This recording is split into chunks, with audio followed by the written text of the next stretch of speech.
Secretary of State for Wales, Beth.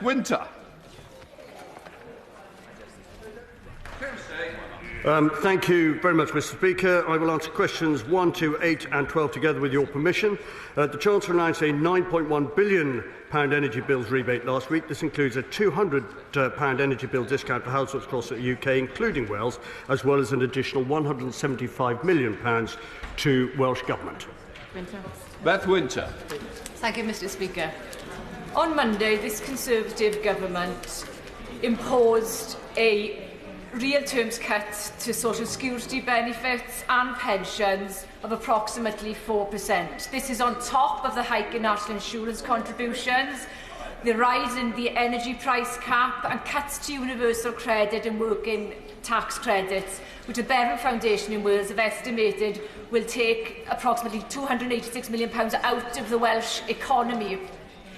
People in Wales are genuinely fearful of the impact that these cuts are going to have on living standards.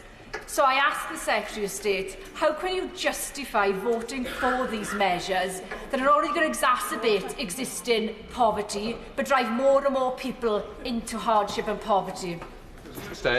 Grateful for the question, Mr. Speaker. The Honourable Lady has constituents, like we all do, who are of course concerned about the cost of living challenges which are ahead, but I hope I can reassure her by just naming a few, as I have already done, a few of the measures that we're putting in place, including the substantial additional money via the Barnett formula for Welsh Government, but the universal credit taper is worth £1,000 per household. The increase in the living wage is also worth £1,000 a year for those in receipt of it. There are other issues around warm home discounts, and of course the main thrust of what we're trying to do is create the right circumstances for a jobs-led recovery. Thank you, Mr. Speaker. Tesco's boss says that food inflation will hit 5%. Families across Wales will struggle to cope. So how will the Minister help people in food poverty? Well, Mr. Speaker, I can only really refer to my earlier comments, because we are extremely right, just as he is, because we have a similar dynamic in our own constituencies this side of the House, that we're putting everything that we can in place, whether it's universal credit taper, whether it's increase in living wages, whether it's an increase in the tax threshold, or indeed the jobs-led recovery that I've mentioned, and the fact that the economic prospects for the UK, including Wales, are actually growing at a reasonable pace. It can always be faster and greater, but I'm hoping I can reassure his constituencies, just as I am attempting to reassure mine, that we have their best interests at heart when it comes to food poverty.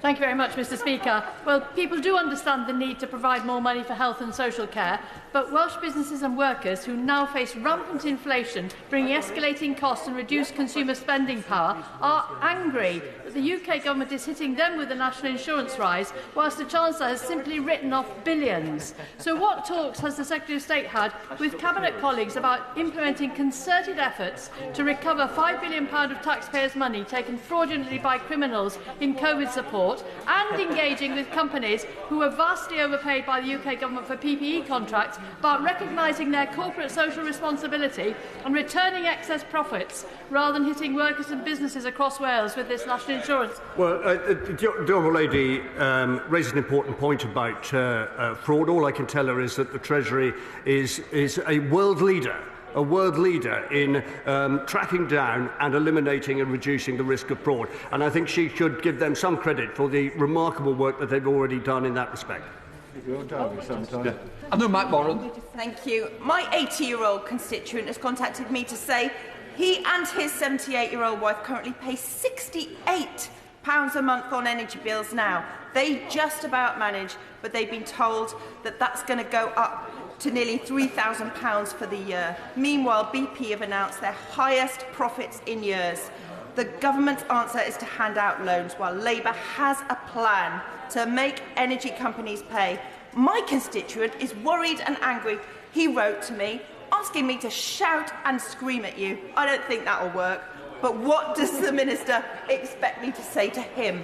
Well, Secretary, thank you. What I hope I could pass on to the Honourable Lady's constituent is deploying the usual Labour response to pretty well every problem in the world, which is to find somebody and tax them, is not the right answer, because that will have a knock-on cost which would then be picked up by the very constituent that the Honourable Lady mentions. And the idea that tax is anything other than a disincentive in this particular instance, I think, is a myth. Much more important is our attempts to make sure that families in the position that her constituent points out are looked after to the best of our ability. David Jones. Thank you, Mr. Speaker. As my right honourable friend has mentioned, the Chancellor has announced that 80% of English households will receive a council tax rebate of £150 with effect from April this year. As a consequence of that, the Welsh Government has received an additional £175 million under the Barnett formula. Is it a matter of regret to my right honourable friend, as it is to me, that the Welsh Government have not yet announced that that money will be passed on to Welsh council taxpayers who are entitled to precisely the same benefits as their English counterparts? So stay. My right honourable friend makes a very important point, and the Treasury was very explicit in terms of what the Barnett formula consequence was for Welsh Government. And frankly, I agree with him that I do not understand why families in Wales and businesses in Wales are still unclear as to how that money is going to be used. Fair Jones. Mr. Speaker, people in rural areas are at a particular disadvantage during the upcoming energy price crisis. Around 2/3 of my constituents are not connected to the gas grid and are not covered by the protection of the energy price cap.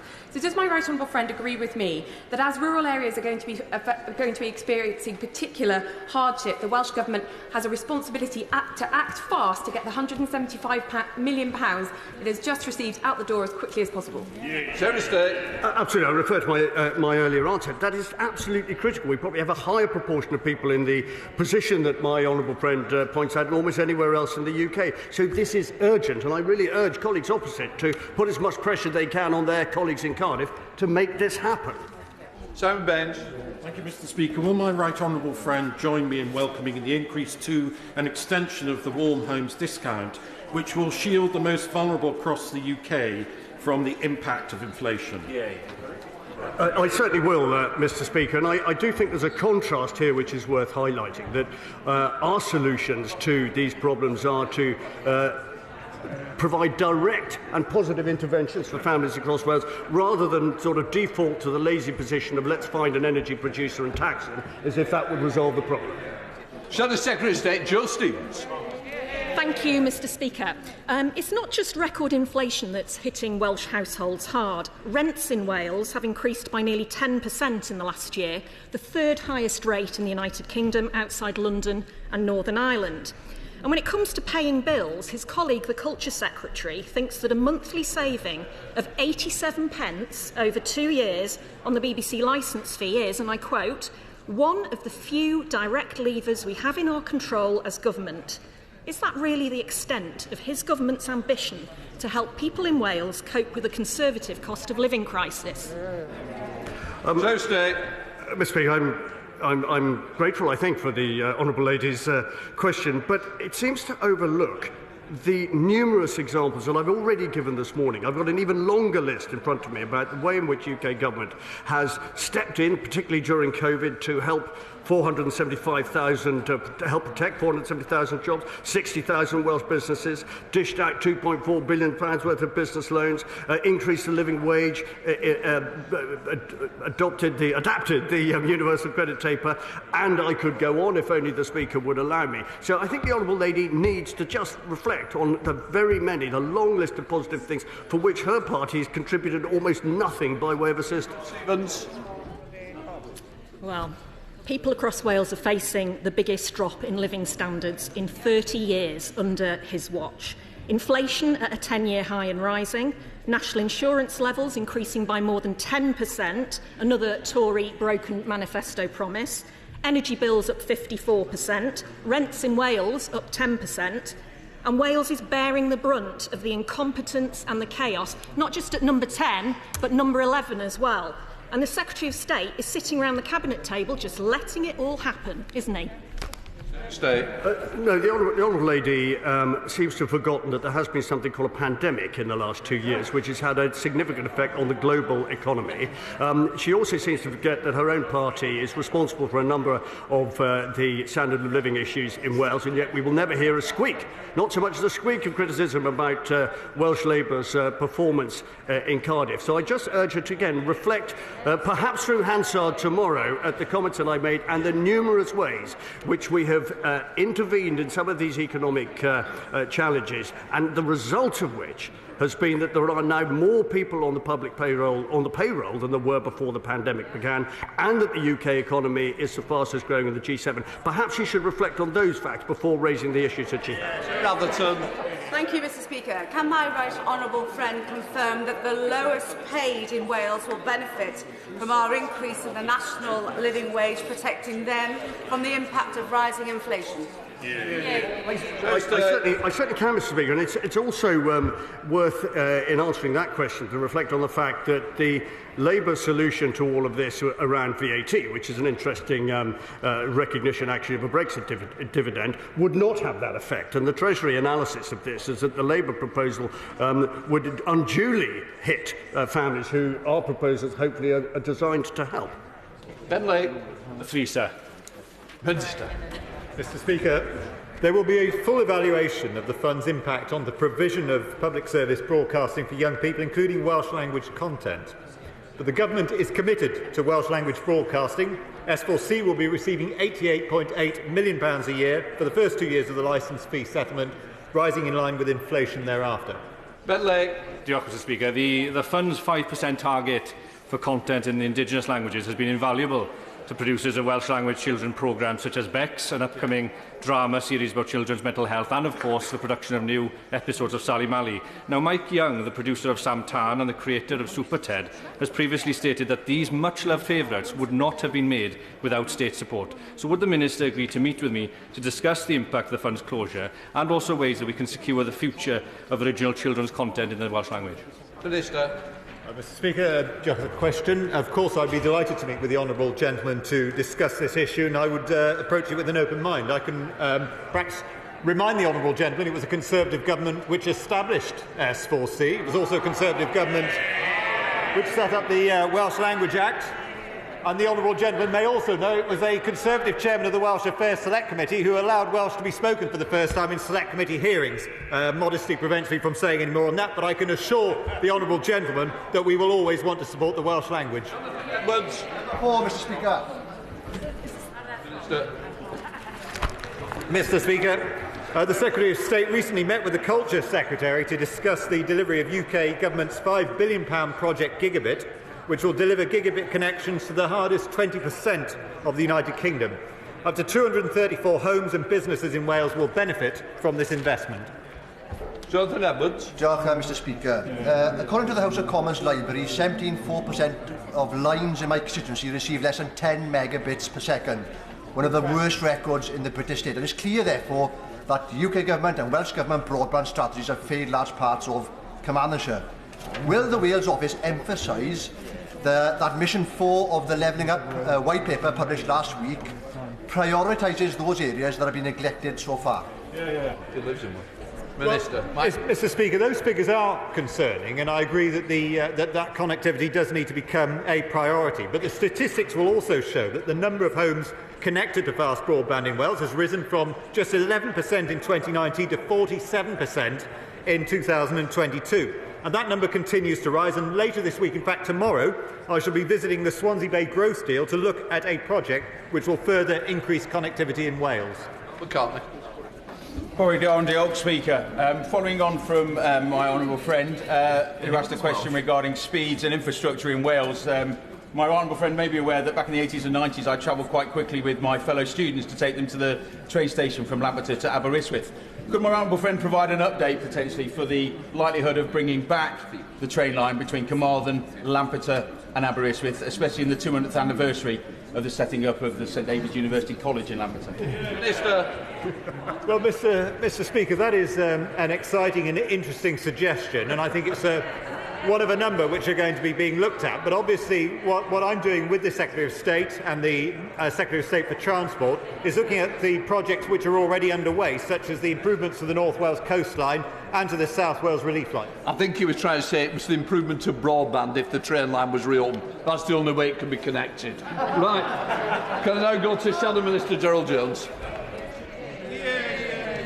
Thank you, Mr. Speaker. The Conservative manifesto promised gigabit-capable broadband to every home and business across Wales and across the UK by 2025. So how does the Minister justify the levelling down in his government's so-called levelling up white paper, which now only states targeting 70 to 80% by 2025? Well, Mr. Speaker, I hope the honourable gentleman will agree that we've set some very ambitious targets, and I certainly hope we're going to meet them. But I just point out once again that the number of homes connected to fast broadband has risen from just 11% to 47% in 3 years, which I think is an exceptionally good outcome. And I can assure the honourable gentleman that we want to continue to see that figure rise. The honourable member is for Dinefwr. It's absolutely right to raise the issue because broadband speeds in urban areas, not only in Wales but also in England, isn't always up to the mark. But at the same time, will he praise people like Openreach, who provide fibre to the premises in very rural areas of Wales, like the Dyssynnu Valley in southern Snowdonia? Well, Mr. Speaker, I'm not sure whether the honourable gentleman wants to declare an interest in that particular one or not. Obviously, we're supporting Openreach in delivering fibre to the hardest to reach areas, but I would take him back to the whole purpose of Project Gigabit, which is to deliver to the hardest to reach 20%, and the figures already show that we are being very successful in achieving that greater connectivity in rural Wales. Number 5, please, Mr. Speaker.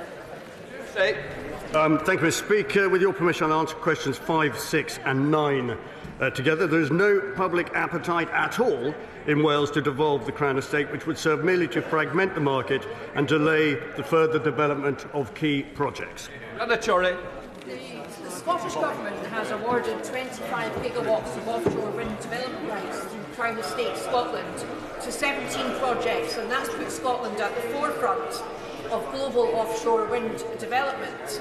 And it's more than double than the UK's existing offshore wind capacity, and it's going to create high-quality jobs and significant local investment. So why doesn't the Minister think that devolving the Crown Estates to Wales would benefit the people of Wales in the way it's benefiting the people of Scotland? Thank you, Mr. Speaker. I have to say I've spoken on this subject recently to port authorities, investors, councils, employees and, most importantly, the public. Not a single person, not one, has suggested to me that the future of floating offshore or indeed any other renewables is going to benefit from the devolution of the Crown Estate. This is an international opportunity for Wales. The supply chain benefits are huge, and actually the SNP ambitions in this respect, I think, are far too modest. Alan Dorrans. Thank you, Mr. Speaker, and good morning. Mr. Speaker, the recent devolution of the Crown Estate seabed is predicted to enable Scotland's offshore wind farms to reliably power around 30 million homes across the United Kingdom. Has the Secretary of State assessed how many millions of homes could be powered by Welsh offshore generation? Secretary of State. Mr. Speaker, we have, I think I caught the majority of the honourable gentleman's question at any rate. And yes, we have made we've undertaken significant analysis, I should say, into what the potential is. But the potential is massively enhanced by this being a UK-wide approach, an international approach. It is not enhanced. Indeed, it's jeopardised by constant referral to devolution of the Crown Estate, which seems to me to be almost off-putting if you were a future investor in this particular sector. Richard Thompson. Thank you, Mr. Speaker. Well, it hasn't put off investment in Scotland, certainly, but the Crown Estate portfolio in Wales and its marine assets has risen in value from £49 million in 2020. It's currently valued at £603 million. The evidence from Scotland is it's hugely beneficial for the devolved government to be handling that and maximising the supply chain opportunities. Why won't the Minister be open to the idea of devolving it? Or is the message to the people of Wales that when it comes to governance in Wales, Westminster still knows best?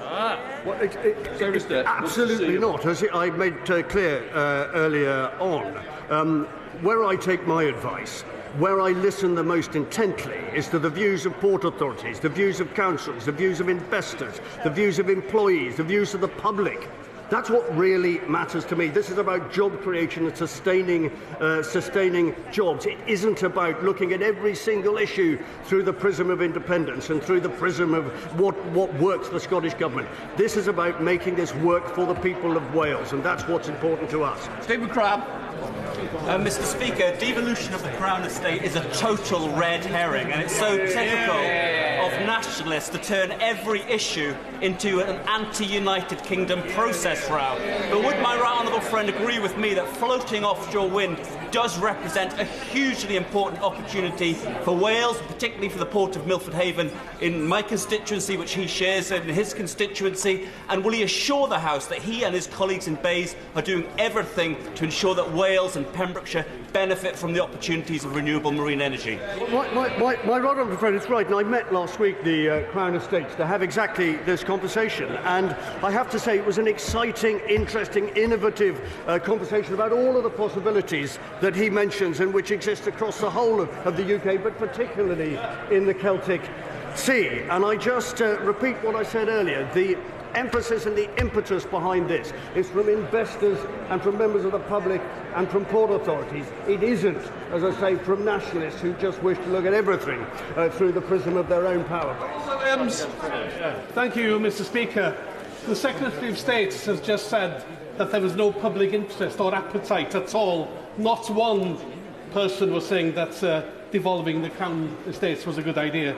By this morning, 10,000 people have already signed a petition asserting Wales's right to reap the benefits of our own natural resources. Now, the ScotWind auction raised almost £700 million for Scotland's public finances, and to reassure the Secretary of State, this is not a new tax. So in the heat of the cost of living crisis, Scottish renewable natural resources generates revenue for the benefit of the Scottish people, providing a better welfare service than ours in Wales. Is it not clear that devolving the Crown Estate in Scotland has improved the government's ability to respond to that cost of living crisis, and so it would in Wales? Well, I mean, shock horror, Mr. Speaker, that petition was going to be raised. It, of course, represents a tiny, tiny, tiny proportion of the population of Wales, and that assumes that everybody who signed it was resident in Wales, to be honest with you. But I would say I chose my words carefully, Mr. Speaker. I chose my words carefully earlier on. The people I want to listen to most intently around this are the people who are going to do the work and are going to benefit from the work. And that is port authorities, that's councils, that's employees, that's the public, and that's investors. Every single person that I've spoken to about this issue concludes that devolving the Crown Estate is nothing more than a distraction and will actually damage the prospects of this being the success story that it deserves to be. Parity with Scotland is possibly not the catchiest of slogans, but here it is just a matter of fairness. So will the Secretary of State now commit in this Parliament to the devolution of the Crown Estate to Wales? No, Mr. Speaker. Question number 7, Mr. Speaker. Mr. Speaker, this government is committed to levelling up across the whole of the United Kingdom, including Wales. Better connectivity and infrastructure are key to that, and that is why we asked Sir Peter Henley to conduct the Union Connectivity Review. I thank my honourable friend for that answer. Does my honourable friend not agree with me that in addition to the actions that he announced just there, the Union Connectivity Review pledges to do much more, including reducing journey times on the East Coast Rail Line between London and Aberdeen, for example, protecting important domestic routes between London and Aberdeen, for example, and this shows levelling up in action and a demonstration of this government working for the entire United Kingdom, including Wales. Mr. Speaker, to draw on that link between Wales and Scotland, I'd like to congratulate Logan Air, who are flying between Cardiff and Edinburgh. and will no doubt benefit from the cut in air passenger duty for regional airports, and as a result we can expect to see an increase in flights, demand for flights, which is good news for Cardiff Airport, good news for travellers and good news for the Union. Matheson. Question 10, sir. Minister. Mr. Speaker, cross-border links are vital to achieve levelling up in every part of the United Kingdom, including Wales. And last week I met with the government's Transport Minister to discuss, the Welsh Government's Transport Minister, to discuss how our governments can work together to improve these vital links, including the recommendations in the Union Connectivity Review. Mr. Speaker, if you go by train to North Wales, the chances are you go through Chester. We've got plans ready to go to increase capacity at Chester Station, but we're being held up because the British, the Westminster Transport Department, his colleagues, will not agree on Union Connectivity grants for Network Rail and Transport for Wales. Can you have a word with them, please, and tell them to get a move on? Minister. Well, Mr. Speaker, I'm sure that my colleagues in Westminster will be doing absolutely everything that they can to improve connectivity links between Wales and England, but perhaps he could have a word with his colleagues in the Welsh Labour government who have decided to abandon road building in Wales. Mr. Speaker, traffic congestion is bad for the environment and a good road network is good for a flourishing economy. Craig Williams. Thank you, Mr. Speaker. Bypass is the most important connection for my constituency. While it's 90% in England, and I very much welcome that the Treasury front bench has committed to the 45 million to get it to the next grip stages, will the Minister meet with me to make sure the Welsh Government, with their road blocking and their lack of vision on Union connectivity, make sure this road is delivered? Mr. Speaker, the honourable gentleman has been an absolute champion for that bypass over many years. And I'm sure, Mr. Speaker, that everyone on this side of the House is deeply disappointed. Order. Sit down a minute. Can you tell me the answer again, because I couldn't hear you? Mr. Speaker, I'm sure that everyone on this side of the House are deeply disappointed that the Welsh Labour government have decided to abandon road building in Wales. Before we come to Prime Minister's questions, I would like to point out that the British Sign Language interpretation of proceedings is available to watch on the Parliament Live TV. We now come to Prime Minister's questions. Gareth Bacon.